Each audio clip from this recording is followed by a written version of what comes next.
Good morning, everyone, and welcome to our creative home here in Basel at Launch Labs. I hope you've had already a great start into the day. I think you didn't mention it earlier, but I speak some German, so I understand if you ask me questions in German. I just feel more comfortable talking in English, so hence the talk today in English. Yes, as Sarah, so first of all, thank you to both Sarahs for the invitation. And yes, indeed, I have a bit of a history already with romance, I don't know, with Creative Mornings. I actually realized last night that I gave my first Creative Mornings exactly 10 years ago. Well, it was on the 25th of January, 2013. That gives you a sense of how old I am, but especially how long this community has been running. 14 years, you mentioned. Well, this was 10 years ago. I gave my first talk. I think it's beautiful to see that it is a resilient community. It's expanding. There are more talks, more people, and it's all based on friendship. Like you say, friend invites friends, right? And there's something very beautiful about that. And the topic of sanctuary, I think, has a lot to do also with creating this safe place where you can share your creative ideas. Doesn't matter how crazy, how out there, how naive they are. You'll have an audience that'll be there to support you, to give you further ideas. So I think that a big kudos to the whole global community of Creative Mornings.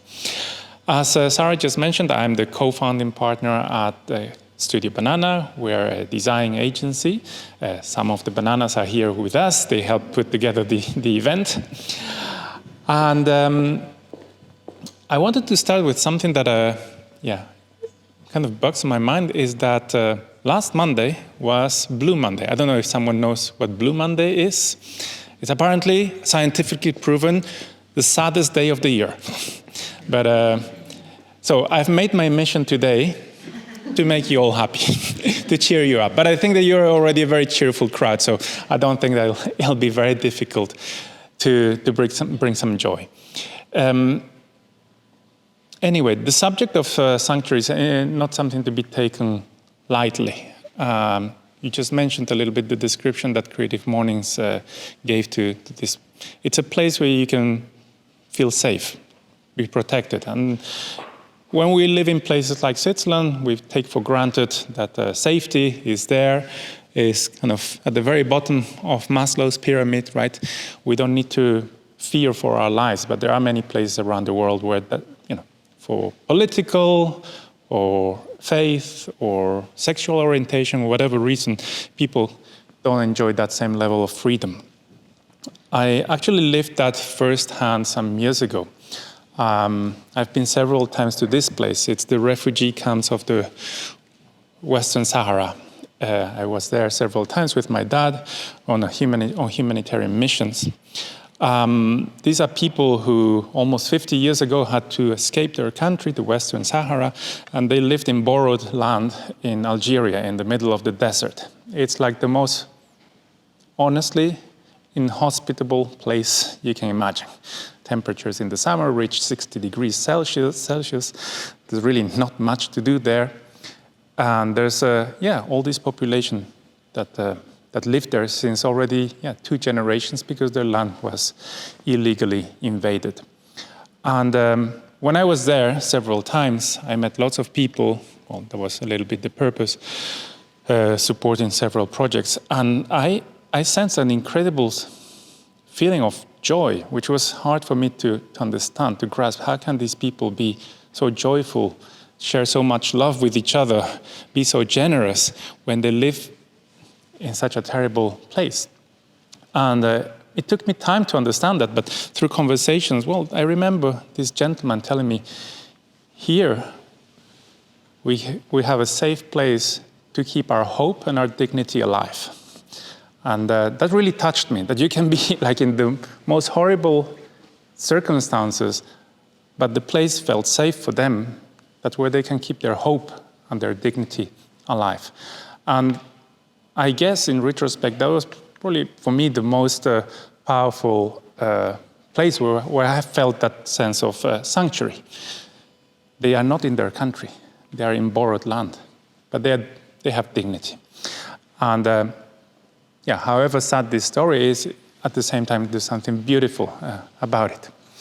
But really the first time I heard about this sense of sanctuary was going with my mother, who's a professor at university, to this building, which is where she teaches. It's a medieval building, a university. And I remember, as I was a child, and she told me, if there's a criminal that comes into this courtyard, the police cannot arrest him or her. I was like, wow, that's special.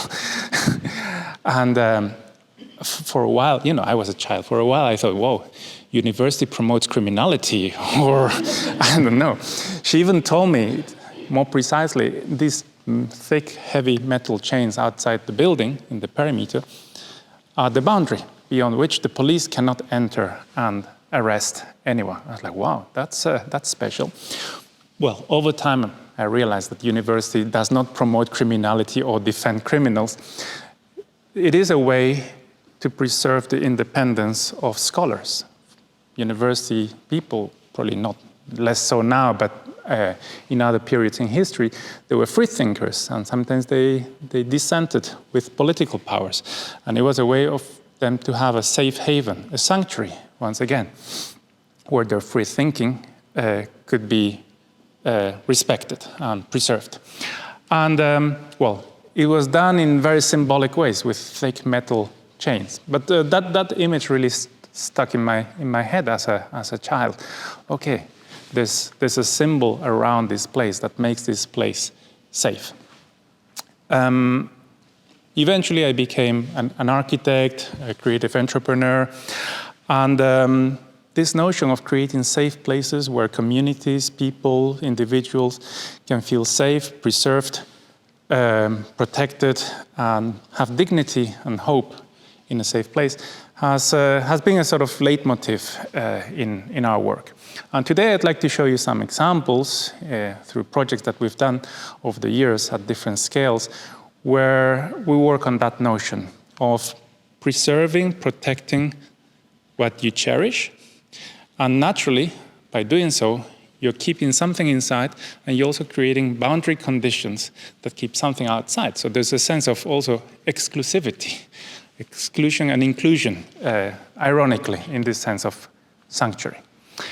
And in nature, actually, we find very interesting forms that, for me, are very inspiring, like the emperor penguins, who go through 3 months of total darkness at minus 60 degrees Celsius, and they breed their newborns by huddling. So they become a penguin huddle, a massive one. Sometimes tens of thousands of penguins huddle together for weeks to go through 3 months of total darkness. I did some research. Apparently, it can be minus 60 degrees outside, and right in the middle of the huddle, it can be up to plus 40 degrees. It's incredible what nature can teach us about, shapes that create that sense of protection, and circles, and this is becoming a bit noisier. Circles are very symbolic, but also, they are the best shape that represents that sense of sanctuary, I suppose. Mm-hmm. I'll share with you something now. This is about 5 years ago in one of our annual retreats that we do with our whole team. We decided that we wanted to define together with our team, our community, the values that define our studio culture. And we did that. There were several principles, but one was silence. We had to do this in silence. We just wrote words, and we traded words with each other, and we kind of clustered ideas. And without giving any sort of instructions, this is what happened. Very intuitively, we started forming a circle and walking in a circle around those values. And values define what you cherish the most. It's your identity. And a little bit in retrospect, I find there's a beautiful metaphor there about how we naturally created a circle in order to protect what we cherish the most, which is our values, our identity. And well, eventually we got to this circular cluster, and out of that session, we defined our values, which are still an important part of what holds our team together. All right, I said that I will share with you a series of stories or projects or design explorations that over the years we have done in the studio that I guess give you a sense of how we explore that sense of protecting something while at the same time including and excluding something, so creating those boundary conditions. And I kind of gathered these thoughts. Some of the projects I'm going to show you are quite old. And I've structured them in different scales, from small things to bigger things. I hope that kind of makes sense to you. So let's get started. Who knows this? Does anyone know this? Yeah, a few people? All right. Yeah. Well, this is actually one of our most famous ideas, I suppose. It's the ostrich pillow. It's a product we designed about 12 years ago now, in order to sleep well and in order to protect, your intimacy when you're sleeping in a public place. So it's a product thought for power naps. And however goofy the idea may look like, well, it was a pretty successful product. It's still being produced. We still sell it. We have come out now with a whole range of power napping products that look a little less goofy than this one. But essentially, if you think about this product and you kind of cut it through, we've created a bit of a cavity, a cavern, a cave, where you protect your hands and you protect your head.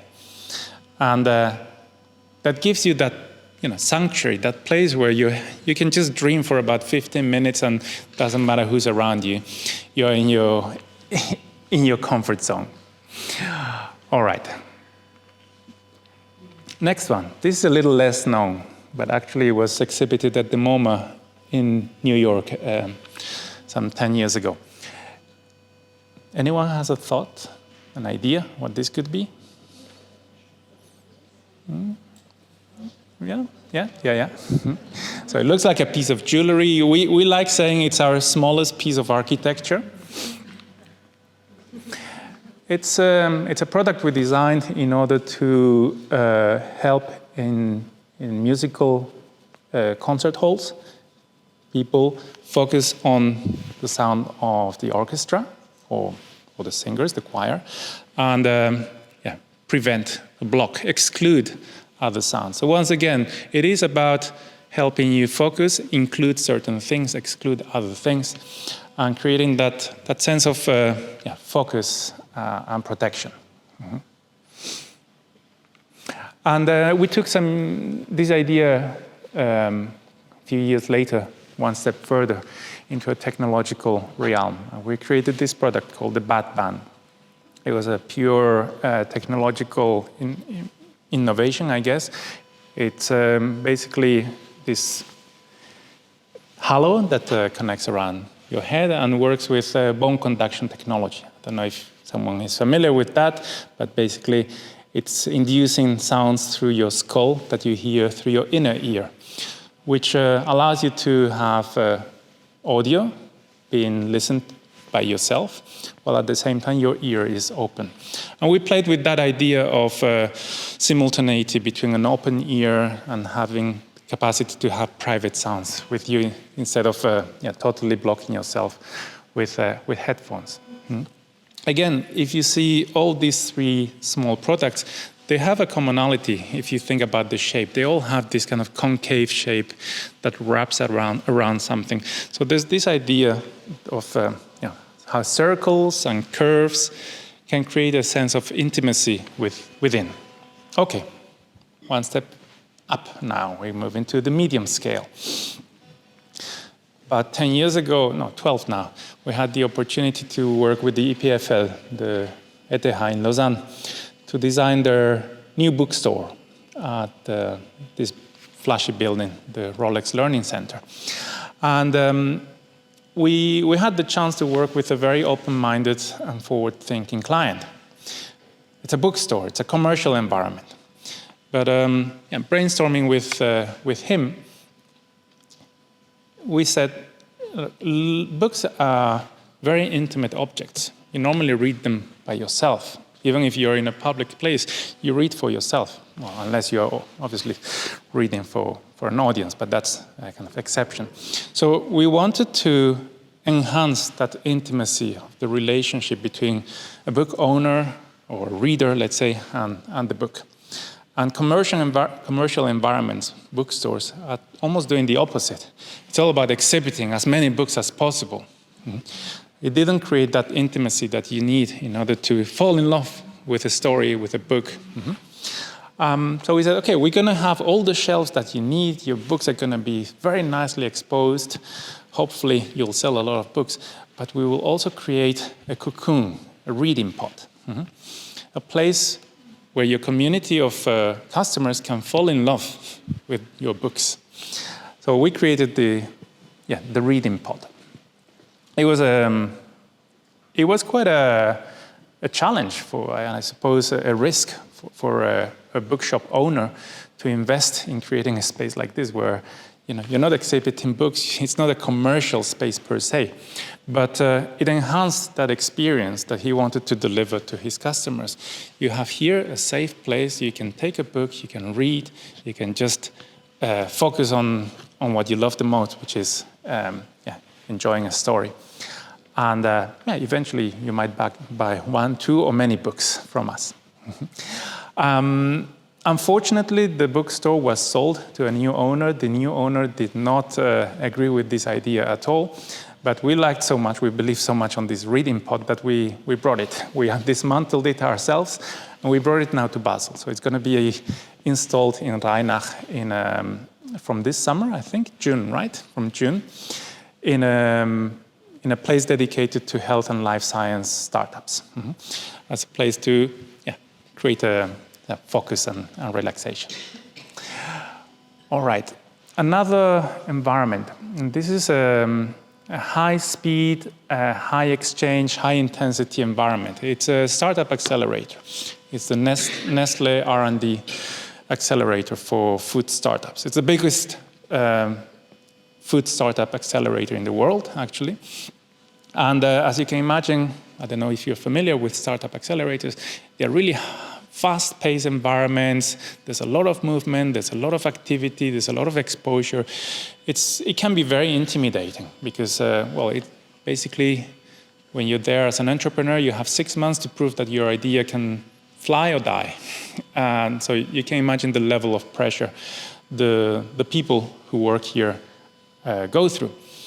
And once again, as we were developing together with the users and with Nestle the concept for this accelerator, we realized that even entrepreneurs, even the most outgoing and public-facing figures, they need their moments of intimacy where they can share their ideas in a safe place, where they feel safe to fail, where someone can honestly tell them their feedback without feeling overly exposed. Again, a sanctuary for your ideas. So we created this place. We actually called it the campfire. It's not a name that we chose randomly.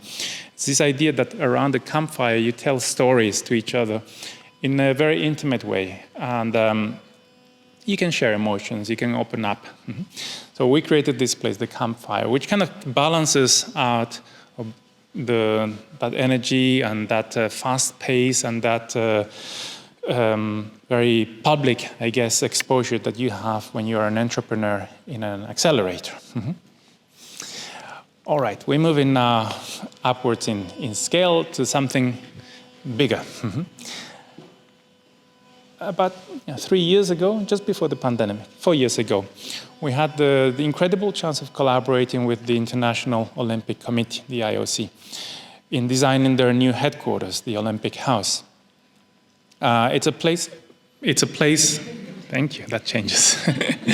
It's a place where their community, their teams, their employees work, but also, as you can imagine, it's a very representative environment where athletes, dignitaries, authorities from around the world, obviously sponsors and partners as well, come and have a deep immersion, a deep dive into the Olympic experience, the Olympic spirit. And at the core, at the heart of this building, of the Olympic House, there's this place called the Agora, which is designed in a circular way. And if you see those stairs, well, they're obviously symbolic also of the 5 Olympic rings. And within that environment, we created also a multimedia experience that enhanced and augmented that circularity of the space. So when you come in, you have, well, you probably see those strip panoramic screens that wrap around the space. We created a whole production, multimedia production around that called the Unity Ribbon. Basically, you have this animation that wraps around you and moves from screen to screen, and you feel like you're in the middle of this sports arena with those figures. Well, they are abstracted. You can see them over there. And well, I'm not going to go now into the details, but they represent the Olympic values of friendship, excellence, and respect. So once again, a place that is circular, as you can see, where we express the core of Olympism, the Olympic values, here in the place of a multimedia experience. And you're going to start thinking that everything we design is circles. And this doesn't help to change this idea. This is a project we did at the United Nations, the Palais des Nations in Geneva. It's one of the big meeting halls, assembly halls, where delegates from around the world meet to make, well, some people would say useless, some people would say rather useful political decisions. But jokes aside, this is a room that the World Health Organization uses a lot. So I suppose during the pandemic, they had to make some pretty important decisions in this room. And one thing we noticed, and it doesn't take a rocket scientist to understand that, there's not a single window in this room. So delegates, people go into this room and they spend sometimes 12 hours in a row making world-impacting decisions without having the slightest idea of what's the weather, what's the light, what's the daylight outside of the building. And we felt that was wrong. You cannot be so disconnected from nature, from time, from the passage of time. So, it was very difficult to bring windows into this room. It was basically impossible. So what we did instead is created a digital sky, which is what you see on top. And I think that...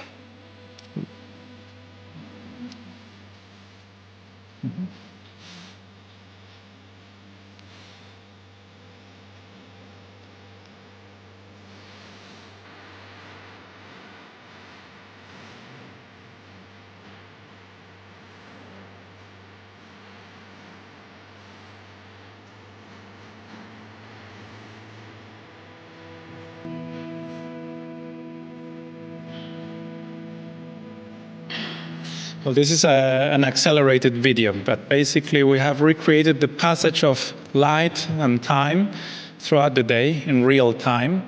So when you're there in the morning, you feel like there's morning light. When you're there at midday, it feels like you're under a bright sky.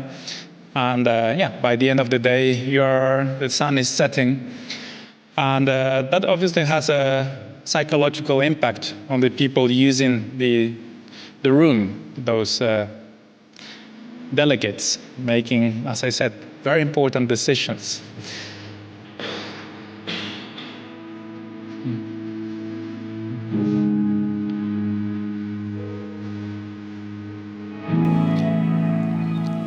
For those who are interested in science, there's this thing called the circadian rhythm, which is basically our inner clock that we have, our biological clock. And we talked with some scientists about this.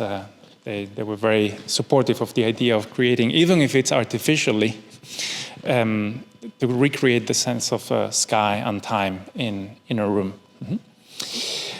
All right, and we're getting now to the big things. I don't know if anyone here is familiar with the city of Madrid, and with this space, it's a massive plaza that was created 403 years ago now, 404, sorry, years ago, by a monarch, a king. Well, kings could do those things back then, just destroy a piece of the city and build a square, and of course, put himself in the middle, riding a horse. Anyway, it's a really impressive space, public space. But as you can see, there's not a single tree. There's not a trace of nature in this space. Madrid can get pretty sunny, pretty hot. And you can imagine this space for many months, people are just walking around it in the shades and in those arcades. So we did a collaboration with an urban artist called Spy, invited by the city of Madrid. It was an ephemeral intervention to celebrate the 400th anniversary of this square called Plaza Mayor. This is what we did.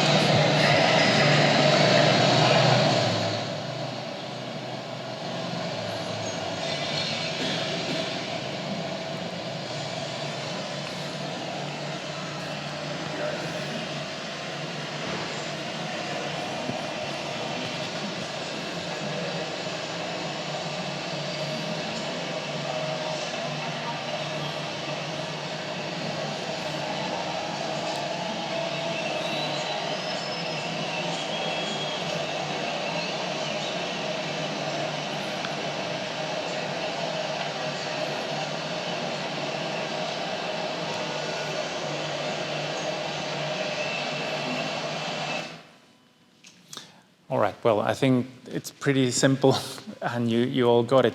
We just brought grass long into this space, and suddenly it became a park, and people felt they had the right to appropriate this space. It made me think of that sense of protection. Just by defining a perimeter and putting grass inside, you can actually change the behavior of people and create a sense of community, and allow people to appropriate a public space that otherwise was pretty aggressive. And once again, this doesn't help me remove that myth of the circle, because indeed it was a circle.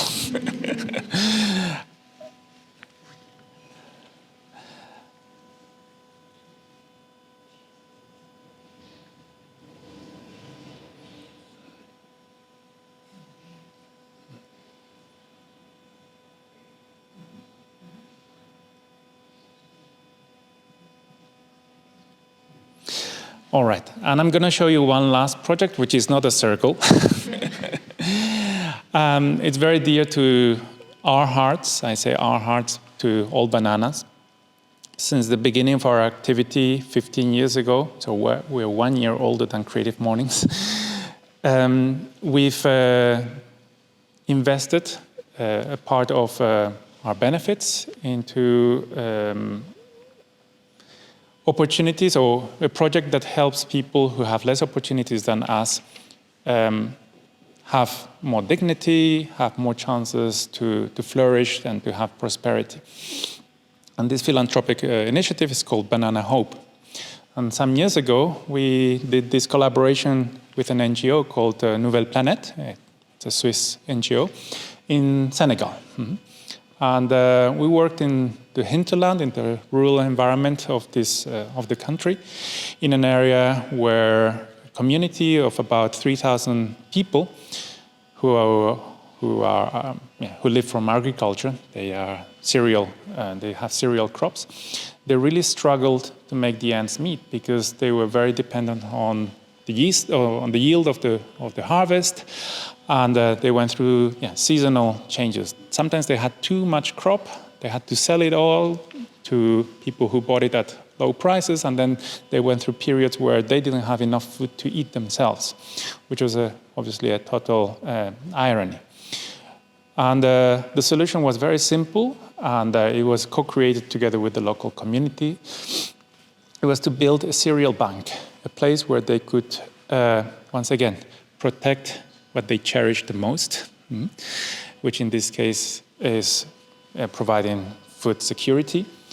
And that allowed them to have a stable income throughout the year, not be so much dependent on very aggressive buyers who come and buy their cereal at knockoff prices, and to also have food for themselves in the periods when there's no production. This project was developed together with the local women community, which also was for us important in order to give that sense of empowerment to the local female population. And well, we built this cereal bank. The pandemic hit. We couldn't actually go there to support ourselves with our physical hands, which was also the plan. But we know that the project's running successfully. And once again, it's another way of creating a sanctuary, a place where you can preserve something that's worth a lot for these people, is the cereal that they produce themselves, in order to give them dignity and safety and stability. And on that note, as you can see, it's not a circle. I thank you very much for your attention.